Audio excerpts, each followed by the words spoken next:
Synchronisation audio clap. Les amis, c'est Kiki, votre bœuf préféré pour une nouvelle vidéo sans aucun contenu. Et aujourd'hui les gars, on va parler du marché Pokémon. En ce moment il y a beaucoup de choses qui changent. Le marché est en train un petit peu de changer. Il est bien sûr sur une remontée En ce moment on a une tendance quand même assez haussière sur la plupart des séries, sur la plupart des boosters. Et c'est vraiment cool de regarder ça, de voir que on recommence à avoir un intérêt sur Pokémon. Il recommence à avoir des choses vraiment sympas. Et je suis content aussi de voir que votre bœuf préféré a eu raison pendant ces dernières semaines, ces derniers mois même, où je vous ai dit en octobre, novembre, décembre que oui c'est normal les gars qu'on allait avoir beaucoup de baisses de prix etc. Surtout après l'envolée de Pokémon et la hype de ouf qu'on a eu sur cette année 2021. Donc ça s'est calmé, là on est sur un marché beaucoup plus sain et beaucoup plus intéressant je pense à analyser. Avant toute chose les gars, n'hésitez pas à vous abonner, le petit pouce bleu ou même le petit commentaire pour réagir sur cette hausse des prix etc. Et n'hésitez pas aussi à me faire un retour d'expérience vous aussi. Alors moi je vais juste vous donner plus ou moins mon avis personnel sur comment ça s'est passé, ce que je vois, ce que j'ai pu voir et vous donner le maximum de cartes en main, mais je ne connais pas tout. Vous devez me donner aussi les petites pièces qu'il manque.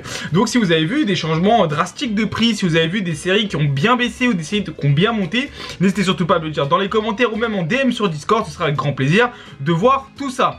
J'aimerais aussi mettre quelque chose au clair. Quand je fais des analyses comme ça de marché etc, je prends souvent les ventes sur eBay en vente réussie etc. Parce que c'est là où on va dire c'est un peu voilà, c'est le milieu de tout. C'est vrai que par exemple sur les groupes Facebook ou sur les groupes d'échange vous allez toujours pouvoir trouver des prix bien moins chers que sur les groupes eBay. C'est pour ça que je vous conseille d'ailleurs de venir sur mon Discord ou même de rejoindre des groupes Facebook, même si je suis banni de tous les groupes Facebook. N'hésitez pas, sur ces groupes là vous allez faire de bien meilleures affaires. Moi-même je fais la majorité de mes achats comme ça parce que bon les mecs connaissent un peu plus les prix et baissent un peu les prix. Sur eBay vous avez un intérêt de le mettre un peu plus cher parce que déjà la plateforme vous donne de la visibilité gratuite. Donc voilà, si vous voulez essayer de faire des ventes, essayez de mettre sur eBay si ça part pas. Allez ensuite sur les groupes Facebook, je pense que c'est la meilleure chose à faire. Donc oui, les cotes et les prix que j'ai donnés ne sont pas réellement les cotes que vous pouvez vraiment trouver. Vous pouvez trouver bien moins cher bien sûr sur les groupes Facebook. Là on va parler du marché global et de ce qui se passe actuellement. On va parler donc aujourd'hui déjà de deux séries, ça va être Appel des légendes et Évolution. Donc on va vraiment se concentrer pour l'instant sur Évolution et comprendre ce qui s'est passé sur le marché US. Avant ça, on va bien sûr se concentrer sur le marché français. Qu'est-ce qui s'est passé actuellement sur Évolution? Une grosse chute des prix sur Évolution pendant toutes ce Q4. Pendant tout ce Q4, on a vu que vraiment Évolution, ça n'a pas arrêté de baisser. Faut pas oublier qu'Évolution, on a eu des ventes à presque 2500 € la display. Bon, il y a eu peut-être une seule qui s'est vendue à ce prix-là, mais on va dire voilà, on a déjà eu des ventes aux alentours du haut 2000, 1008, 1007, 1006, ça partait à ce prix là, franchement je vous le dis, à une époque ça partait tranquille.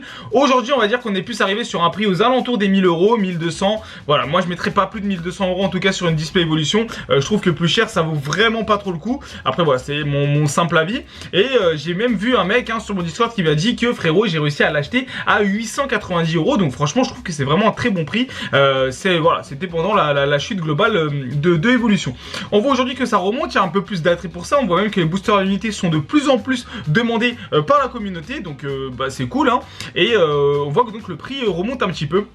Un peu ce comme nous fait le marché US. Donc on voit qu'on a vraiment les gars un miroir du marché US, en tout cas sur Évolution, et vous allez voir tout de suite avec les skins que je vous mets de la chaîne de Danny Phantom. Donc Danny Phantom nous montre un peu l'évolution du prix de chaque item et chaque carte de Évolution, en commençant déjà par la display. La display qui a eu un all-time high, donc son plus gros prix de vente sur le marché était environ 866 $, environ presque 900 $, et son plus bas à 640 $, ce qui ressemble plus ou moins à une baisse assez significative et qui ressemble clairement à la baisse qu'on a eu aussi en France.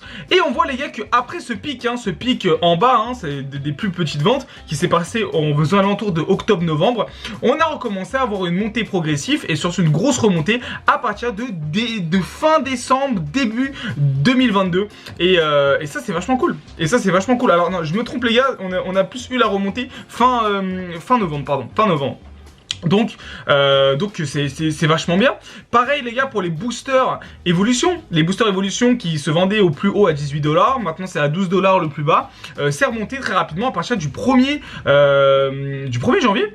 Du 1er janvier les gars, c'est reparti de 2-3 1er janvier avec une grosse remontée des prix à plus de 25-30% sur les boosters Évolution. Pareil les gars pour les Dracofeu qui était monté à 47 $, descendu à 33 $ et remonté directement après très rapidement. Et on voit en fait que tout ça les gars, ça s'est passé plus ou moins sur toutes les cartes. Je vais vous montrer plusieurs skins, notamment regardez, Mega Charizard, pareil, le pic en bas en octobre et ça remonte tranquillement, le pic en bas pour Tortank et ça remonte, le pic en bas pour Mewtwo et ça remonte, à chaque fois ça fait le même schéma. Donc ceux qui veulent me faire croire Kiviki, il n'y a pas de marché sur Pokémon, Kiviki, ce n'est juste que de la passion. Oui, c'est de la passion, nous adorons ça et c'est pour ça qu'il y a un marché, les gars. Il faut arrêter d'être... oh, bien sûr qu'il y a un marché sur Pokémon et c'est ça qui le rend encore plus intéressant. Bon, après je pense que les gens de ma chaîne YouTube le comprennent, mais les gars, c'est aussi ça qui fait l'amour, je trouve, de Pokémon. C'est ce truc là qu'il y a aussi parfois une certaine logique dans ce qui se passe sur les cartes, sur les prix, et c'est cool parce que bon, cette logique là on a commencé à la perdre avec toute cette hype là. Donc moi personnellement ça me fait plaisir de pouvoir recommencer à faire des analyses sur tout ce qui se passe. Voilà, moi personnellement ça me passionne, voilà, je vous le dis clairement, je trouve ça vraiment intéressant.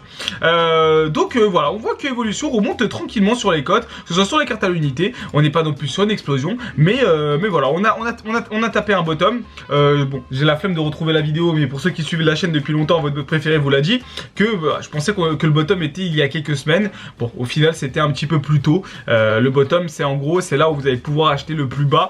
Et je pense que le plus bas du marché c'est déjà passé, donc là on recommence déjà à avoir une montée plus ou moins progressif. Je voulais maintenant passer sur le marché français, notamment avec les boosters Appel des légendes. Alors je les tape directement sur eBay pour pas vous dire des bêtises, pour que vous regardez qu'en fait il y a vraiment aussi un nouvel attrait sur Appel des légendes. Alors Appel des légendes, déjà on a fait un live box break hein, qui est disponible en rediffusion, pourquoi pas sur ma chaîne. J'ai fait un petit best of hein, d'ailleurs ça vous a plu, donc c'était vachement cool. Donc Appel des légendes les gars, les boosters en loose. Alors on va parler bien sûr de boosters en loose, hein, de boosters qui sont forcément peut-être pesés ou triés, donc voilà, on s'en fout. On va parler voilà, plus ou moins des boosters en loose. Prenons les ventes qu'on a eues avant le fin janvier. On va dire voilà, fin janvier, le booster Appel des légendes était trouvable aux alentours de 70 €, voire même 80 €. Ce qui est assez peu, je trouve, hein, pour une série qui est aussi folle que Appel des légendes. Hein, donc voilà, 70, 80 € en enchère, c'était vraiment facilement trouvable. Il y a eu énormément de ventes.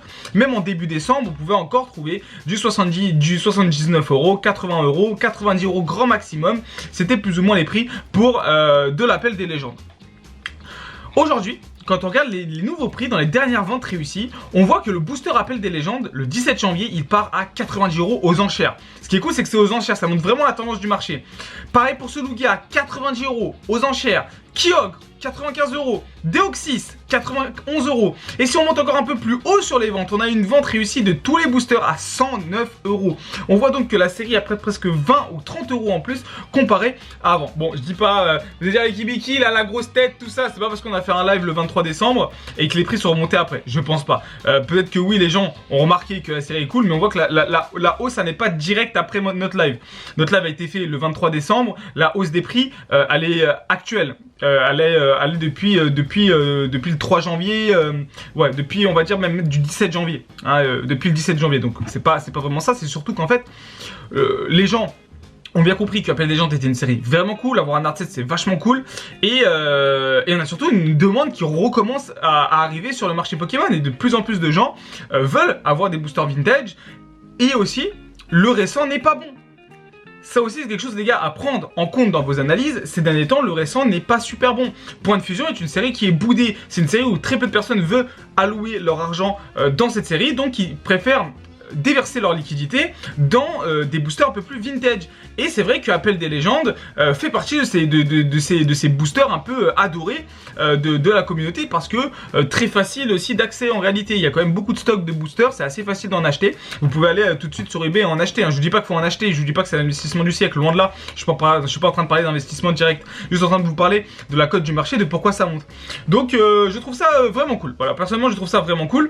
Et c'est pour ça aussi les gars, vous pouvez peut-être tenter de prévoir les coups quand vous voyez qu'on a des périodes de creux, quand il y a des périodes où les personnes commencent à se désintéresser de Pokémon, quand les personnes commencent à en avoir marre parce que les séries ne sont pas bonnes, parce que ça les saoule, parce que je sais pas, ils ont besoin de liquidité, notamment pour les vacances. Alors, je pense que la prochaine période ce sera pareil, fin d'été. En fin d'été on aura encore, enfin début d'été je veux dire, on aura encore plein de bonnes affaires à faire. De bonnes affaires à faire, oui, parce que les gens vont vouloir vendre pour aller partir en vacances. Tous ces moments-là sont des moments clés pour essayer de faire les meilleures affaires possibles. Je vous encourage aussi vivement à rejoindre des groupes, les gars. Que ce soit mon Discord, d'autres Discord, des petits groupes, etc. Vous permet d'échanger, de pouvoir aussi échanger entre collectionneurs. Et je peux vous assurer que voilà, si vous cherchez un booster Appel des légendes, vous allez payer beaucoup moins cher à l'acheter sur un groupe, etc. Sur des groupes et tout, je suis sûr que c'est trouvable beaucoup moins cher. Donc voilà, si vous avez envie d'avoir un art set en loose et pas très cher. Concernant les art sets, parce que on va terminer cette vidéo là-dessus. votre buff préféré. Vous avez été nombreux à me poser la question. Kibiki, voilà. C'est vrai que tu nous dis que tu adores les arts-sets ces derniers temps. C'est vrai que voilà, moi en ce moment je suis un peu dans ce délire là. Je suis en train de me lancer dans un délire. Si ça continue, je vais essayer de faire tous les arts-sets de tout Pokémon. Je sais pas ça va me coûter combien. Ça va être quasi impossible à faire. Hein. Il y a certaines séries du bucket que je vais jamais avoir. Mais déjà bon, essayer de faire ça, ça peut être cool. Hein. Il y a plein de séries déjà qui sont assez difficiles à trouver. Et je me dis que c'est quand même un aspect de la collection qui est assez abordable. Ouais, franchement, c'est peut-être les art sets, c'est très facile à faire si vous allouez un budget tous les mois à ça. Et pour prendre pour exemple, vous prenez 20 € tous les mois à mettre. Bon, 20 € ce sera peut-être un peu juste, on va dire 25 € ce serait bien, 25 à 30 € par mois pour votre collection d'art sets. Donc c'est à dire que tous les mois vous allez pouvoir vous faire un art set récent, hein, parce qu'on va dire que les boosters en loup c'est environ 5 € les gars. Et en fait, faut pas oublier que les séries Pokémon ça sort tous les 3 mois environ. Donc après vous stackez pendant 3 mois, donc c'est de la patience aussi. Vous stackez pendant 3 mois, ce qui vous fait un budget quand même de 150 €. Avec 150 €, vous pouvez vous acheter un gros booster vintage, un peu plus loin dans les blocs. Ce qui est cool en plus, c'est que vous vous donnez une grosse période de temps. Et en se donnant une grosse période de temps avec un budget qui est alloué, ça va vous permettre de vraiment faire les meilleures affaires parce que vous connaissez le prix auquel vous voulez acheter. Donc n'hésitez pas, regardez un petit peu les ventes réussies, parlez dans des communautés, parlez avec tout le monde pour essayer de voilà. Moi mon but les gars c'est juste de vous aider et que vous ayez comme je vous ai dit les meilleures cartes en main pour vous permettre de faire des collections le moins cher possible et avec le plus de valeur sentimentale déjà parce que c'est des trucs que vous aimez, des items qui sont difficiles à avoir peut-être et de valeur aussi d'argent. Franchement moi j'ai pas de honte à le dire. Si je peux vous permettre d'avoir des petits trucs un petit peu moins chers et que vous après vous pouvez avoir des collections qui valent un petit peu plus, bah pourquoi pas hein. Donc voilà, il n'y a pas que l'aspect financier mais c'est aujourd'hui on en a beaucoup parlé. N'oubliez pas aussi de kiffer ce que vous faites et je pense que c'est la meilleure des manières de kiffer ce marché Pokémon qui est clairement passionnant ces derniers temps. Donc voilà, c'était Kibiki pour cette petite vidéo. J'espère que ça vous a plu. Si vous avez des questions, si vous voulez vous discuter, tout est disponible dans mes commentaires. Et puis voilà, n'hésitez pas à rejoindre tous les trucs que je vous ai dit. Sur ce, mangez bien, dormez bien, mais surtout restez fan de Pokémon. N'oubliez pas que vous avez mon 45% de réduction sur toute la boutique de MyProtein avec le code Kibiki. Et puis on se retrouve demain pour une nouvelle vidéo. Sans aucun contenu, c'était Kibiki. Bisous tout le monde.